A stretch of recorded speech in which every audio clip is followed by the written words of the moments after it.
चीन से हुए कोरोना विस्फोट का खामियाजा पूरी दुनिया एक महामारी के रूप में भुगत रही है।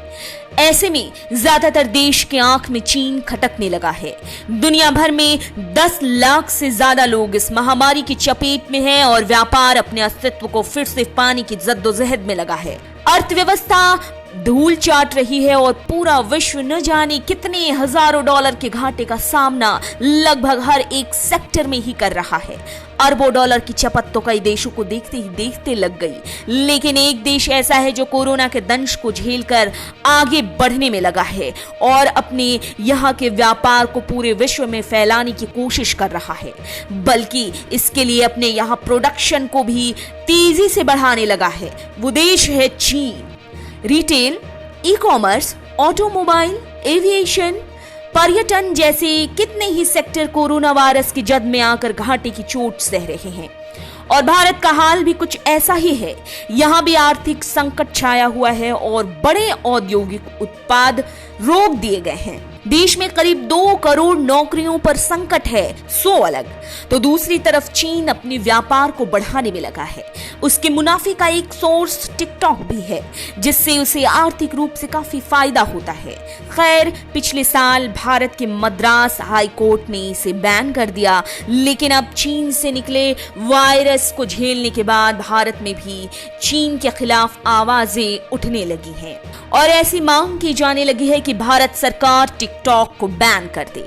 अप्रैल की शुरुआत में तो भारत में 10 घंटों से भी कम समय में इस ऐप को प्रतिबंधित करने के लिए उठी मांग के लिए 10,000 ट्वीट्स किए गए, जिसके बाद ये मांग ट्रेंड में आ चुकी थी। लेकिन सोचने वाली बात यह है कि क्या वाकई में भारत सरकार इस टिकटॉक ऐप को बैन कर सकती है?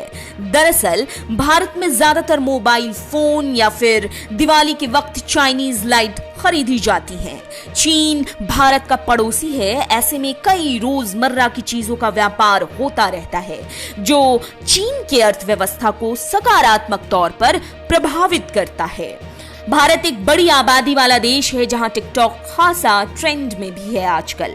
ऐसे में अगर चीन से आए वायरस के विरोध में टिकटॉक बैन किया जाता है भारत में, तो इससे चीन की बौखलाहट बढ़नी तय है। दुविधा यहाँ ये है कि अगर भारत सरकार टिकटॉक को पूरी तरह से बैन करती है तो ऐसी भी संभावनाएं हैं कि उसे चीन की तरफ से बदले की भावना का सामना करते हुए किसी और व्यापार में घाटा सहना पड़ जाए। इन संभावनाओं का न तो कोई सटीक उत्तर है, ना तो सटीक तर्क है, ना तो कोई पुष्टि है, क्योंकि चीन आखिर है तो हमारा पड़ोसी देश ही। पाकिस्तान तो भारत से पूरी दुश्मनी निभाने में लगा ही है। ऐसे में भारत अपने चारों तरफ और दुश्मन पालना बिल्कुल पसंद नहीं करेगा। भारत चीन से जुड़े व्यापारिक मसलों को बिना किसी तनातनी के निपटना ज्यादा पसंद करेगा। भारत के पूर्व पीएम दिवंगत अटल बिहारी वाजपेयी जी ने एक बार कहा था कि हम लोग अपने दोस्त बदल सकते हैं पर पड़ोसी नहीं बदल सकते हैं। भले ही उन्होंने ऐसा पाकिस्तान के संदर्भ में कहा हो, लेकिन चीन भी हमारा पड़ोसी देश ही है।